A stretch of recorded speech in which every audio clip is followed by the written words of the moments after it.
हमारे यहाँ साधु में आरती स्तुति के बाद ये श्लोक बोल के कहते हैं, हाँ संत भगवान राम नाम की गर्जना हो जाए, सीताराम, श्री सीताराम नाम महाराज की। और क्या बोलते हैं भरद्वाज जी, बजरंग बांका घेर दे चारों लाका, बांधे गाड़ी पिछाड़ी जाने धर्म की राह गाड़ी। ये भी त्यागी तपस्वियों का है। बजरंग बांका, मां के वीर हैं बजरंग हनुमान, घेर ले चारों नाका, बांधे गाड़ी पिछाड़ी जाने धर्म की राह गाड़ी। और क्या बोलते हैं, बोलो ना, सीता।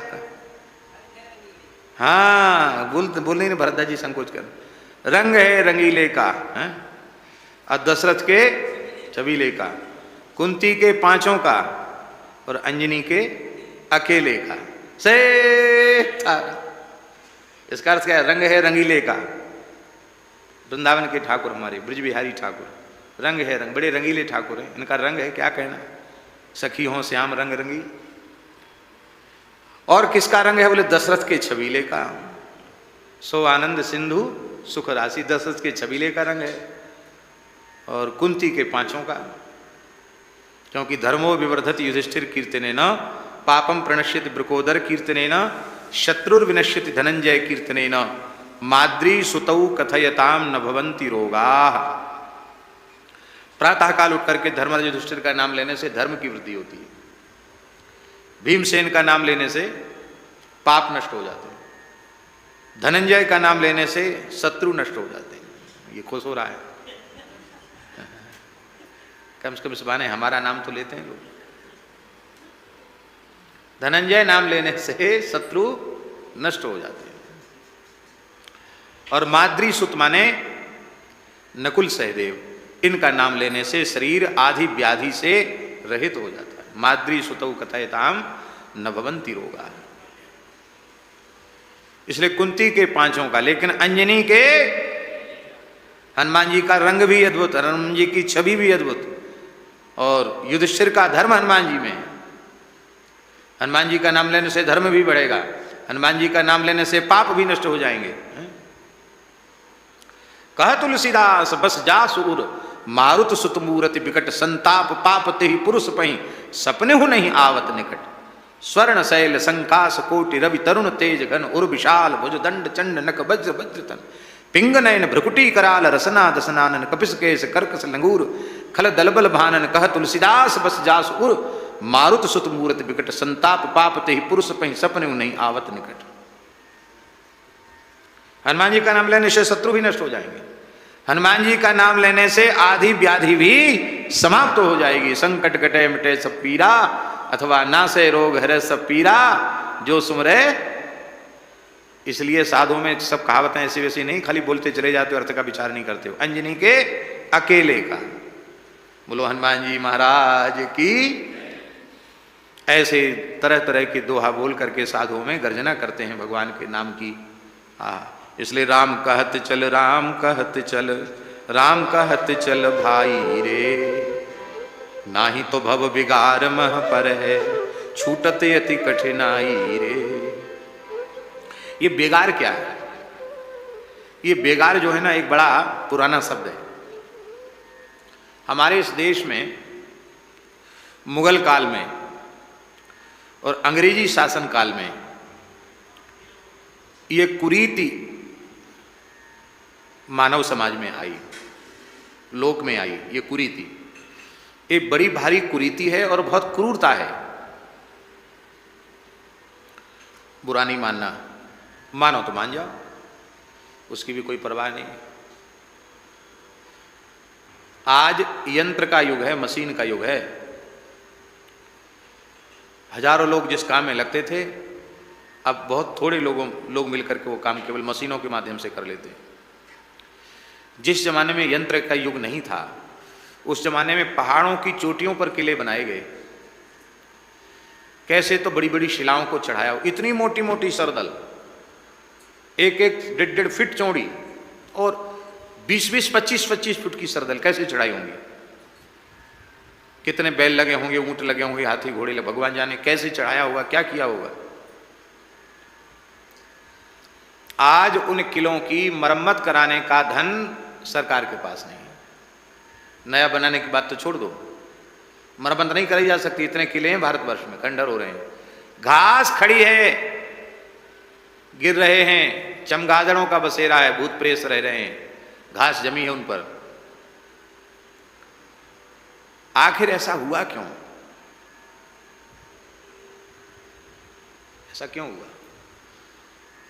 ऐसा इसलिए हुआ कि प्रायः किले आदि बेगार में बनवाए गए। बेगार जानते हो? गरीब जनता को बुला लिया पकड़ करके, खोदो पहाड़, लाओ पत्थर, एक एक पत्थर उठा के लाओ। ना मजदूरी दी गई, ना ही कोई कपड़ा लत्ता दिया गया। हाँ, कुछ खाने को जो उनके खाने के योग्य नहीं रहा, सड़ गया, गल गया, भुन गया, उसी को सतुआ फतुआ कुछ बना करके और चना भूंजा आदि कुछ दे दिया उनको खाने के लिए, खाओ करो। नहीं करोगे तो जेठ की तपती हुई दोपहरी में लकड़ी में पैर फंसा करके, क्या कहते हैं, एक शब्द भूला हूं बुंदेलखंड में, एक शब्द कहते काठी, काठी में पैर फंसा करके उनको डाल दिया जाता था। कितने लोग तड़फ कर मर जाते थे, उन पर कोई केस मुकदमा तो चलता नहीं था राजाओं पर, मर गया तो फेंक दो। इस भयंकर यातना को देख करके जो बेचारे दीनहीन गरीब होते थे उनको वो काम करना ही पड़ता था, क्यों? नहीं करेंगे तो जी नहीं सकेंगे। जिजीविषा बहुत बलवती होती, जीने की इच्छा बहुत बलवान होती। आदमी मरना नहीं चाहता, जीवित रहना चाहता है। तो वो लोग जीने की इच्छा से क्या करते थे? जल्दी काम करते थे। क्या करते थे? बहुत जल्दी काम करते थे। क्यों? क्यों? बेगार कहते हैं, बेगार से जितने जल्दी छुट्टी मिले उतना ठीक। तो जितने जल्दी उसका काम पूरा हो जाए उतने जल्दी छुट्टी मिल जाएगी। तो वो परिश्रम करके उस काम को अंजाम देना चाहते। विनय पत्रिका के पदों में एक पद का दूसरे पद से संबंध है। पहले पद का स्मरण के बिना दूसरे पद के संदर्भ का विचार नहीं किया जा सकता। इसके पहले कौन सा पद था?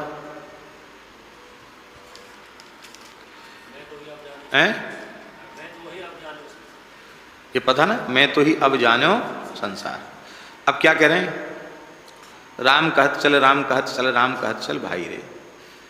भले ही आपने संसार को जान लिया है, संसार का यथार्थ स्वरूप तुम्हारी समझ में आ गया है, ज्ञान हो गया, तत्व ज्ञान हो गया। ध्यान में एक बहुत ऊंची बात है, तत्व ज्ञान होने के बाद भी यदि राम कहत चल, राम कहत चल, राम कहत चल भाई रे, तत्व ज्ञान होने के अनंतर भी यदि तूने निरंतर नाम जप नहीं किया तो ये संसार रूपी राजा, इसके काम क्रोध लोभ मद मोह रूपी सिपाही, तू भले ही ज्ञानी ध्यानी नागा निर्माणी बना रहे, घसीट करके तुझे ले आएंगे और संसार की बेगार में लगा देंगे। राम जी की नौकरी में लगे रहोगे तो संसार की बेगार में नहीं पड़ोगे। राम जी की नौकरी नहीं। राम जी की नौकरी क्या है? क्या है राम जी की नौकरी? हाँ, कितनी सरल नौकरी, कुछ नहीं करना है, केवल वैखरी वाणी से राम राम राम राम राम राम राम कहत चल, राम कहत चल, राम कहत चल भाई रे। कहना चाहिए था राम सुमिर तू राम सुमिर मन, राम सुमिर मन भाई रे। पर सुमिर वाली बात तो कह दिया पहले ही। अब सुमिरने से काम नहीं चलेगा। अब तो राम कहत चल, राम कहत चल, राम कहत चल भाई रे। यहाँ बैठो तुमको एसी की हवा भी लगेगी, फायदे की बात बता रहे हैं। ऊपर देख रहे हो, वहाँ पंखा नहीं है, बल्ब है ऊपर, इधर आ जाओ, यहाँ बैठ जाओ। हाँ, ये ठाकुर जी और पास में आ गए एसी के, बढ़िया।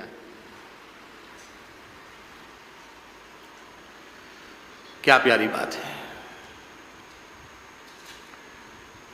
वैखरी वाणी से उच्चारण करते चलो। स्मरण तो भीतर से हो गई, पर तुम कीर्तन करते चलो, उच्चारण करो। कीर्तन क्या है? उच्चैर भाषा तो कीर्तनम, अमर कोश में लिखा है। उच्च स्वर से उच्चारण करने का नाम है कीर्तन। और इसी कीर्तन में सम उपसर्ग लग जाता है, तो सम उपसर्ग लगने से क्या बन जाता है? संकीर्तन। अब सम और कीर्तन है, तो मकार का तो हो गया अनुस्वार। अब अनुस्वार का उच्चारण कैसा किया जाएगा यहां? बोलो जयनारायण दास हैं। हाँ, अकार का मकार का अनुस्वार का उच्चारण कैसा किया जाएगा? नकार के जैसा किया जाएगा, क्योंकि रंग वर्णम प्रयुंजीयान नग्रसेत पूर्व अक्षरम, महर्षि पाणिनि ने कहा। रंग वर्ण माने अनुस्वार का प्रयोग परवर्ती वर्ण के अनुसार किया जाना चाहिए। तो पर में क्या है? कवर्ग है, का है ना कीर्तन का, इसलिए अनुस्वार का उच्चारण नकार के जैसा होगा, क्योंकि कवर्ग में अंतिम अक्षर क्या है? गा, का खा गा घा गा, अंगा नहीं गा, का खा गा घा गा, तो संकीर्तन शब्द बन गया। हम आप उच्च स्वर से गा रहे हैं, ये हो गया कीर्तन। और उच्च स्वर से गाते समय हमारे नेत्रों से आंसुओं की झड़ी लग गई, शरीर में रोमांच हो गया, हृदय भर आया, प्रेम के मारे छाती फटने सी लगी, ऐसी प्रेम की विह्वलता व्याकुलता हो गई, और उस समय जो कीर्तन किया गया वो हो गया संकीर्तन। कीर्तन करते करते कभी न कभी संकीर्तन शुरू हो जाएगा। कीर्तन करते चलो।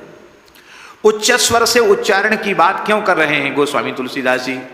इसलिए कर रहे हैं क्योंकि हमारे यहां साधुओं में कहते हैं, महर्षि बुद्ध कौशिक विश्वामित्र वो क्या कह रहे हैं? बहुत प्रसिद्ध श्लोक है, आप सबको कंठस्थ है, आप बोल नहीं रहे हो, याद नहीं आ रही आपको, स्मरण करो। कौन सा श्लोक है? भर्जनम भवबीजानामर्जनम सुख संपदाम तर्जनम यमदूतानाम राम रामेति गर्जनम। गर्जनम किम? उच्च स्वरेण वैखरी वाण्या उच्चारणम, वैखरी वाणी से उच्चारण करना, गर्जना करना। क्या होगा इससे? संसार के जो बीज है ना, भव बीज, जिन बीजों के फल भोग के लिए हम बार बार संस्कृति के चक्र में गिर रहे हैं, वो संसार में डालने वाले भव के जो बीज हैं वे भुन जाएंगे। भर्जनम भव बीजाना, सारे बीज ही भुन जाएंगे। तो भुने हुए बीजों को चाहे जितने बढ़िया खेत में डाल दो और भले ही अमृत से सींच दो, तो भी उनमें अंकुरण होने वाला नहीं है। जो बीज भुन जाएंगे, कर्म बीज, उनमें फिर अंकुरणता नहीं रहेगी। इसलिए कहत चल।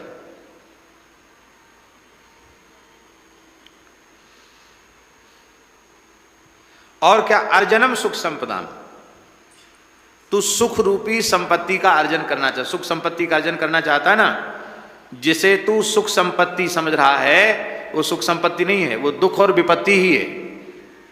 अज्ञान के कारण, मोह के कारण उसे तू सुख संपत्ति समझ रहा है, सुख संपत्ति नहीं है, वो तो दुख और विपत्ति ही है।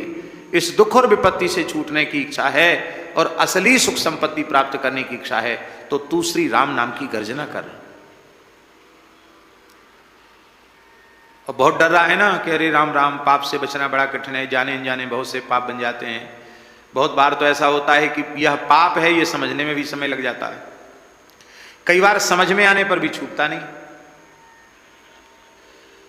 तब फिर डर होता है नरक का कि हाय रे हाय, नरक में यमराज के डंडा खाने पड़ेंगे। तर्जनम यमदूता नाम, तुम केवल जिह्वा से कीर्तन आरंभ कर दो तो यमदूत तर्जित हो जाएंगे, डर जाएंगे, फिर तुझे यमदूत ले नहीं जाएंगे, भगवान के पार्षद ही तुझे ले जाएंगे।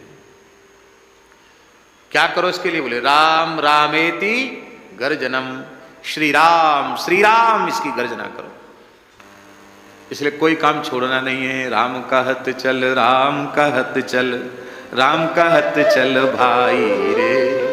राम कहत चल, राम कहत चल, राम कहत चल भाई रे। नाही तो भव बिगार में परी है, छूटत यति कठिनाई रे। नाही तो भव बिगार में परी है, छूटत यति कठिनाई रे। राम कहत चल, राम कहत चल, राम कहत चल भाई रे। राम कहत चल, राम कहत चल, राम कहत चल भाई रे। राम कहत चल, राम कहत चल, राम कहत चल भाई रे। राम कहत चल, राम कहत चल, राम कहत चल भाई रे। हमने एक संत का स्मरण किया था। किनका स्मरण किया था? दरियाब जी महाराज का। और रुई धुनते धुनते और वो भजन की अनुभूति की सर्वोच्च कक्षा में पहुंच गए, प्रतिष्ठित हो गए। बड़ा प्यारा पद है, समय तो नहीं है, लेकिन हम बिना उसको गाए हमें संतोष नहीं होगा। अपने संतोष के लिए गा रहे हैं। आहा, बहुत प्यारा पद है। उसमें संपूर्ण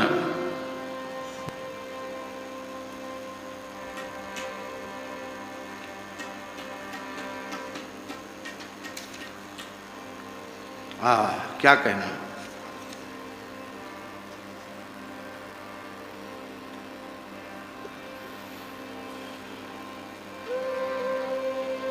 बहुत ही सुंदर बात। भजन का मार्ग मिल जाए, यदि हम इसको ठीक से सुन लें, समझ लें, तो भजन का रास्ता खुल जाए। जो दुनिया तो भी मैं राम तुम्हारा, राम तुम्हारा। जो दुनिया तो भी मैं राम तुम्हारा, राम तुम्हारा। सभी गाइए। दुनिया राम तुम्हारा, राम तुम्हारा। जो दुनिया तो भी मैं राम तुम्हारा, राम तुम्हारा। यद्यपि मैं दुनिया हूँ, रुई धुनने का काम करता हूँ, फिर राम जी आपका हूँ। वाह।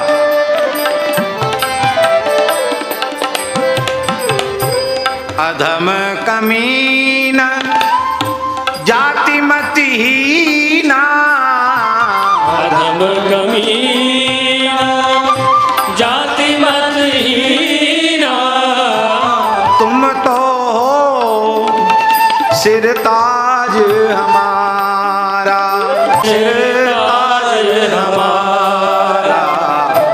तुम तो हो सिरताज हमारा, तुम तो हो सिरताज हमारा। जो दुनिया तो भी मैं राम तुम्हारा, जो दुनिया तो भी राम तुम्हारा, राम तुम्हारा।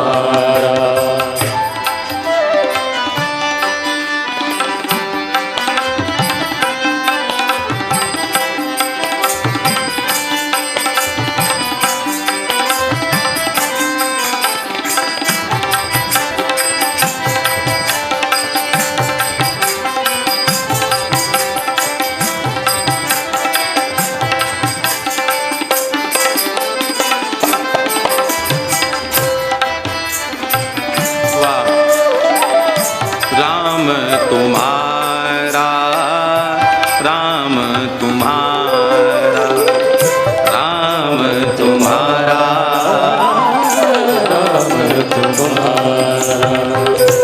कैसे भजन किया तुमने? काया का यंत्र शब्द मन मुठिया, काया का शब्द मन मुठिया। सुख मन तात चढ़ा सुख मन तात चढ़ाए। गगन मंडल में दुनिया बैठा मेरे सतगुरु कला सिखाई। गगन मंडल में दुनिया बैठा मेरे सतगुरु कला सिखाई। मेरे सतगुरु कला सिखाई। मेरे सतगुरु कला सिखाई।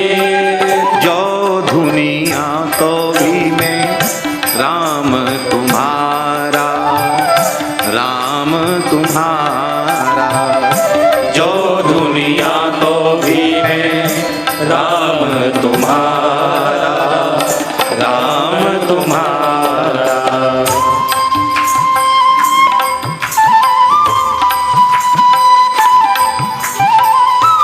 ये शरीर ही वीणा बन गया, सुषुम्ना का तार खींच दिया, मन की मुठिया को कस दिया, शरीर से क्रिया हो रही है, निरंतर राम नाम की धुन भीतर गूंज रही है। तो राम राम करते करते दुनिया गगन मंडल में चला गया, असंप्रज्ञात समाधि तक पहुंच गया। ये मेरे सद्गुरु की कृपा है मेरे ऊपर।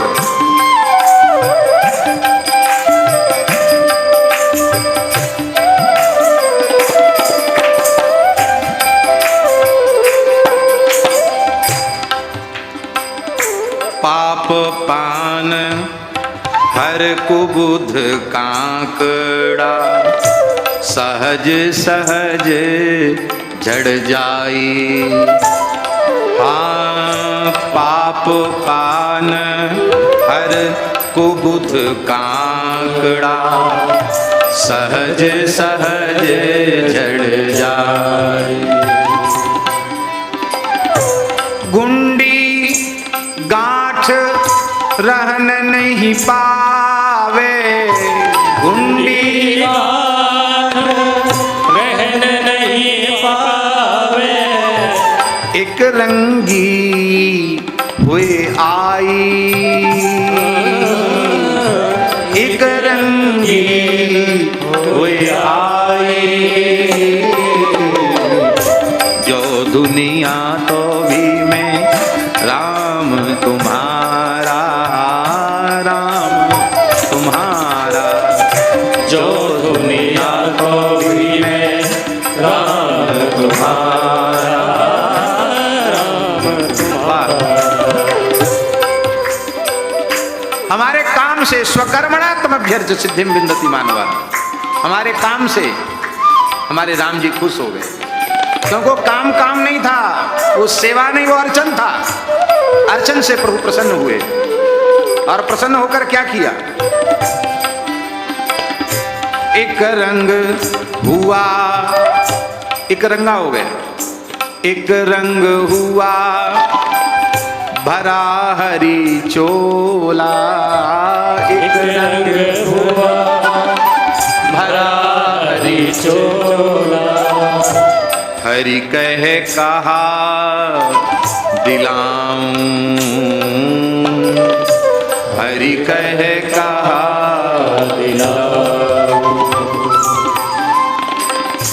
मैं नाही मेहनत का लोभी, मैं नाही मेहनत का लोभी। बक्सो मौज भगति निज पाऊं, बक्सो मौज भगति निज पाऊं। बक्सो मौज भगति निज पाऊं, बक्सो मौज भगति निज पाऊं। जो दुनिया तो भी में राम तुम्हारा, राम तुम्हारा। जो दुनिया तो भी में राम तुम्हारा, राम तुम्हारा। इस चोले में केवल और हरि रंग भर गया, हरि नाम का अमृत भर गया, कुछ नहीं रह गया। भगवान खुश हो गए। क्या चाहिए, बहुत श्रम किया तुमने? बोले मैं ना ही मेहनत का लोभी, ये राम राम का मेहनताना हमको नहीं चाहिए, बख्शो, क्षमा करो, दया करो महाराज। मौज भगति निज पाऊं, आपकी परमानंदमयी भक्ति मुझे चाहिए, कुछ नहीं चाहिए। यह है निष्काम भजन। तब क्या हुआ? कृपा करी हरि बोले बानी, कृपा करी हरि बोले बानी, तुम तो हो मम दास, हाँ तुम तो हो मम दास। जन दरिया कह मेरे आत्म भीतर, जन दरिया कह मेरे आत्म भीतर, जन दरिया कहे मेरे आत्म भीतर, जन दरिया कहे मेरे आत्म भीतर। मेलो राम भक्त विश्वास, मेलो राम भक्त विश्वास, मेलो राम भगत विश्वास, मेलो राम भगत विश्वास। जो दुनिया तो भी मैं राम तुम्हारा, राम तुम्हारा, जो दुनिया तो भी मैं राम तुम्हारा, राम तुम्हारा, जो दुनिया तो भी मैं राम तुम्हारा, राम तुम्हारा, राम तुम्हारा, राम तुम्हारा।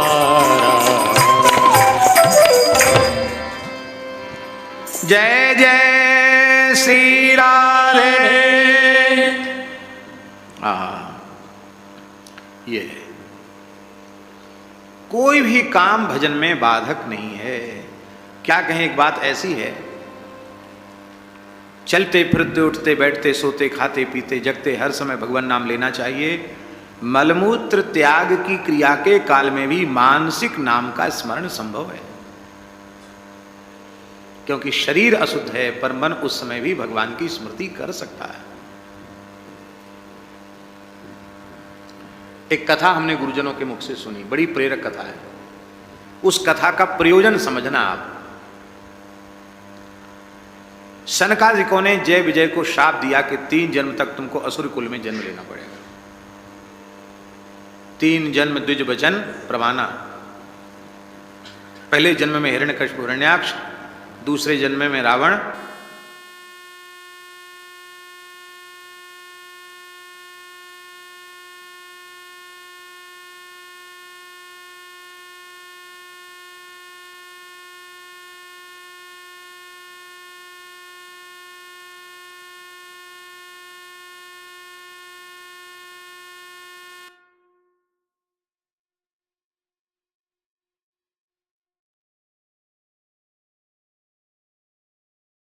उसका खान पान आचरण सब अशुद्ध है। और जब वह खुद ऐसा है तो उसकी गृहिणी कयाधु कोई बहुत अधिक शुद्ध खान पान वाली तो नहीं, ध्यान में ही बात। अब ऐसी स्थिति में सनकादिकों का एक अंश से पुत्र के रूप में आना यह कैसे संभव है? ध्यान में ही बात। उनके अवतरण की भूमिका कैसे बने? भाई सृष्टि कैसे होती है? कैसे होती है सृष्टि? जानते हैं? सृष्टि की प्रक्रिया है कि जीव कर्मानुसार गिरता है जब, तो अन्नादि पर गिरता है। बहुत ध्यान से सुनिए। अब जीवात्मा को मनुष्य योनि में जाना है तो अन्न पे गिरा, और वह अन्न जिसके माध्यम से उसको जन्म लेना है वह अन्न उसी के पेट में जाएगा, दूसरे के पेट में नहीं जाएगा। इसी आशय से कहा गया दाने दाने पर लिखा खाने वाले का नाम, क्योंकि उस जीव को उसी के माध्यम से आना है। तो वो जीव उस अन्न पर गिरा और उस अन्न को उस व्यक्ति ने खाया, तो अन्न के माध्यम से जीवात्मा का उसके भीतर प्रवेश हो गया, और फिर अन्न से वो गया रक्त बना, वो जीवात्मा रक्त में चला गया, रक्त से फिर मज्जा वसा आदि में गया, होते होते अंत में वो अस्थि में गया, और वहां से फिर शुक्र में गया, और शुक्र में स्थित होकर के जो वो जीवात्मा है वो फिर माता के गर्भ में गया,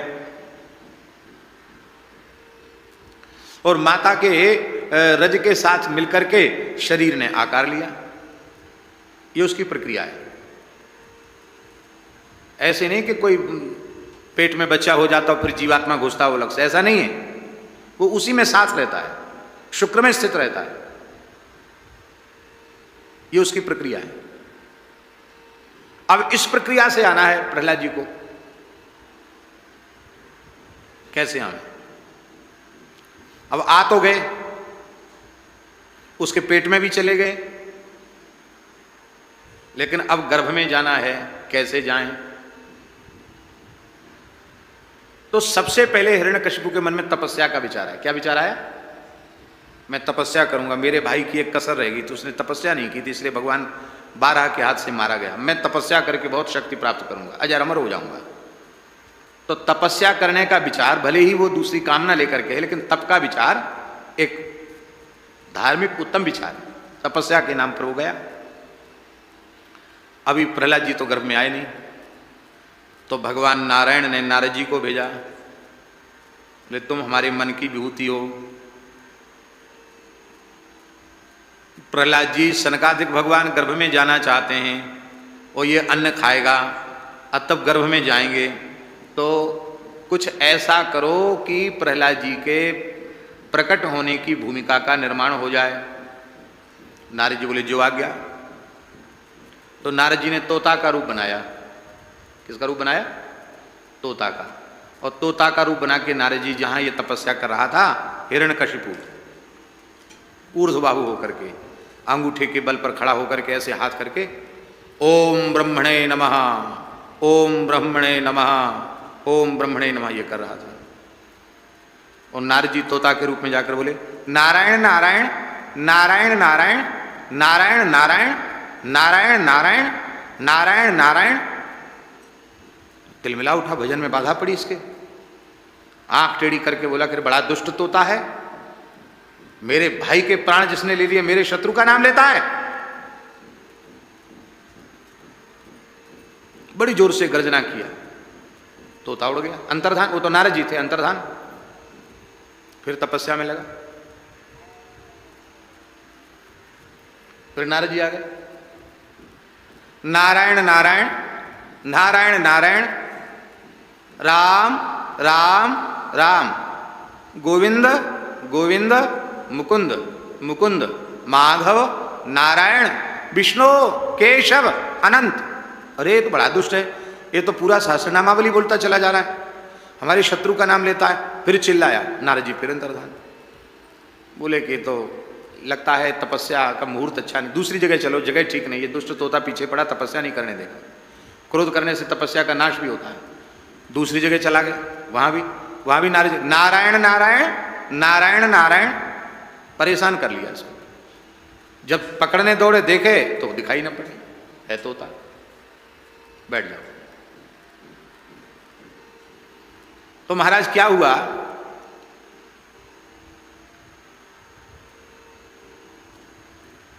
कि अंत में हार करके वो पूरे दिन कोशिश किया उसने, सुबह से शाम तक, और दिन भर नारद जी ने उसको नाम सुनाया, तो भूमिका बन गई नारायण नारायण नारायण नारायण नारायण। दिन भर सुना उसने, परेशान हो गया। तो लौट आया राजधानी में। कयाधु ने आरती उतारी, बोली स्वामी आप तो कह के गए थे कि हम तपस्या करके ब्रह्मा जी का दर्शन हो गया, वरदान। अरे देवी क्या कहें, एक दुष्ट तोता ऐसा पीछे पड़ गया, बार बार बोलने लगे नारायण नारायण नारायण नारायण। अच्छा पहले भोजन तो कर लो। तो उसने बड़े प्रेम से भोजन कराया हिरण्यकशिपु को। और अब रात्रि में शयन काल में वो कयाधु मन में सोचने लगी कि ये कभी भगवान का नाम नहीं लेता था, लेकिन आज इसके मुंह से नाम तो निकल रहा है। तो कयाधु ने कहा, अजी वो हमें भूल गई, आप गए थे तपस्या करने, क्यों चले आए? मैं कारण भूल गई। अरे देवी क्या बता, मैं एक दुष्ट तोता पीछे पड़ गया, कभी कहता राम राम राम राम, कभी कहता नारायण नारायण, कभी कहता मुकुंद मुकुंद, कभी कहता गोविंद गोविंद। अच्छा क्या बोलता था? नारायण नारायण। हाँ देवी नारायण नारायण बोलता था। वो खुद ही भूल गया कि मैं शत्रु का नाम ले रहा हूं। तो जान बूझ करके खोद खोद करके घुमा फिरा करके कयाधु ने इससे नारायण नाम का उच्चारण कराया, स्वयं भी श्रवण किया, स्वयं भी उच्चारण किया। और यही एक अनजाने में गुणाक्षर न्याय से भगवन नाम संकीर्तन हो गया, जिसका परिणाम हुआ कि गर्भ में भक्तराज प्रहलाद पधारे। आप हमारा संकेत समझ गए? हमारे कहने का प्रयोजन है संसारी स्त्री पुरुषों का जो मिलन है, प्रजोत्पत्ति है, संतानोत्पत्ति है, उस भोग के क्षण में भी यदि कोई भाग्यशाली जीव भगवान के पवित्र नाम की स्मृति पति पत्नी करते हैं तो उसके गर्भ में जो भी जीव आएगा वो सामान्य जीव नहीं आएगा, कोई विशिष्ट जीव ही आएगा, जिससे तुम्हारा गृहस्थ आश्रम धन्य हो जाएगा।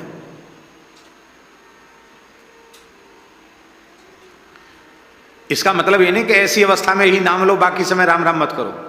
हमारे कहने का तात्पर्य है शुचि अशुचि किसी प्रकार की अवस्था हो, निरंतर श्री नाम का आश्रय है। राम कहत चल राम कहत चल राम कहत चल भाई रे। यदि नहीं करेगा तो ना ही तो भव बिगारी में परी है, छूटत यति कठिनाई रे। ना ही तो भव बिगारी में परी है, छूटत यति कठिनाई रे। इसलिए राम कहत चल राम कहत चल राम कहत चल भाई रे। क्यों?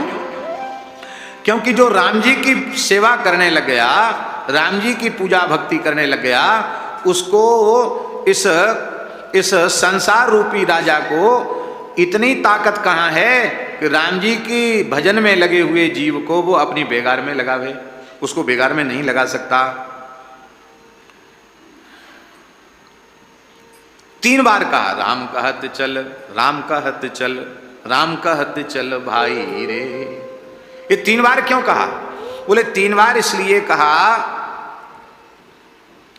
कि जब तक तुम्हारा देहात्म भाव नष्ट नहीं हुआ है, तुम्हारी देह बुद्धि नष्ट नहीं हुई है, तब तक नवधा भक्ति करते हुए सेवक सेव्य भाव से श्री राम नाम का जप करो। ये पहली बार राम कहत चल का भाव हो गया। दूसरी बार राम कहत चलो, दूसरी बार जब भगवत कृपा से तेरा देहाभिमान नष्ट हो जाए और भगवान के प्रति विशेष प्रेम भाव तेरे हृदय में जग जाए, तो सख्य भाव से निर्मल होकर के प्रेम सहित नाम का जप करो। ये दूसरी बार राम कहत चल राम कहत चल, और तीसरी बार राम कहत चल भाई रे। जब नाम जपते जपते नाम रटते रटते इससे भी ऊंची अवस्था हो जाए, तू शरीर संसार को भूल करके अपने स्वरूप में जब तू प्रतिष्ठित हो जाए, तो फिर तो आनंद सिंधु मध्य तब बासा, विनय पत्रिका में ये पद हो चुका है। आनंद सिंधु मध्य तब बासा, बिनु जाने कसम रसी पियासा। ये जब पता हो जाएगा कि तुम्हारा आनंद सिंधु में निवास है, फिर तो महाराज फिर क्या कहना। तो आत्म रूप हो करके फिर नाम का जप करना, एक ये भाव है। बोलो भक्तवत्सल भगवान की जय जय श्री राधे, जय जय श्री राधे। ये तीसरी बार राम कहत चल, स्वस्वरूप में स्थित होकर के राम नाम का जप करना। पहले देह में स्थित होकर राम नाम का जप करना, फिर देहाभिमान से ऊपर उठकर प्रेम सहित नाम जप करना, फिर तीसरी अवस्था भगवत रूप में डूब करके नाम लेना। और इसी तदा दृष्टु स्वरूपे अवस्थानम, नारद भक्ति सूत्र में स्वरूप में अवस्थान क्या है? धुबिया जल बिच मरत प्यासा, धुबिया जल बिच मरत प्यासा, धुबिया जल बिच मरत प्यासा, धुबिया जल बिच मरत प्यासा। जल में ठाढ़ पिए नहीं मूरख, जल में ठाढ़ पिए नहीं मूरख, अच्छा जल है खासा, धुबिया अच्छा जल है खासा, धुबिया जल बिच मरत प्यासा, धुबिया जल बिच मरत प्यासा। अपने घर के मर्म न जाने, अपने घर के मर्म न जाने, कर धुबियन की आशा, धुबिया कर धुबियन की आशा, धुबिया जल बिच मरत प्यासा, धुबिया जल बिच मरत प्यासा, धुबिया।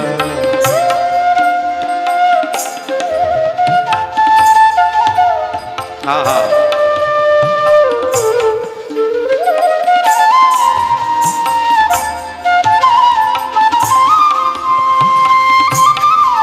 वाह।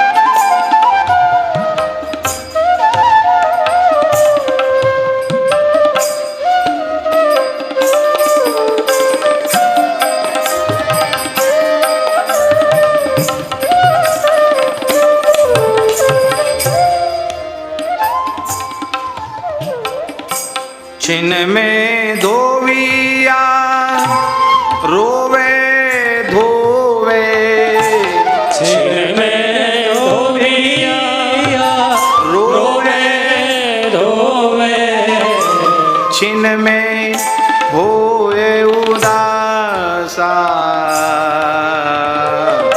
छिन में होए उदासा, धोविया आपे बंधे कमर कर्म की रसी, आपे बंधे कर्म की रसी, आपन गर के फांसा, धोबिया आपन गर के फांसा, धोबिया जल बिच मरत प्यासा, धोबिया जल बिच मरत प्यासा।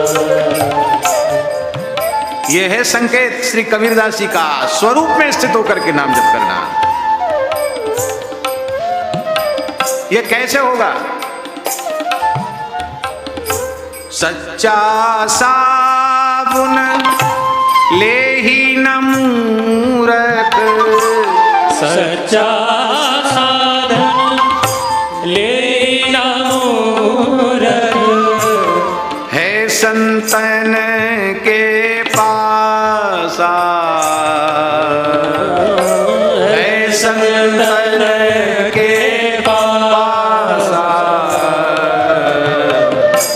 दाग पुराना छूटत नाही, दाग पुराना छूटत नाही, धो धोवत 12 मासा धोविया, धोवत 12 मासा धोविया, जल बीच मरत प्यासा धोविया, जल बीच मरत प्यासा।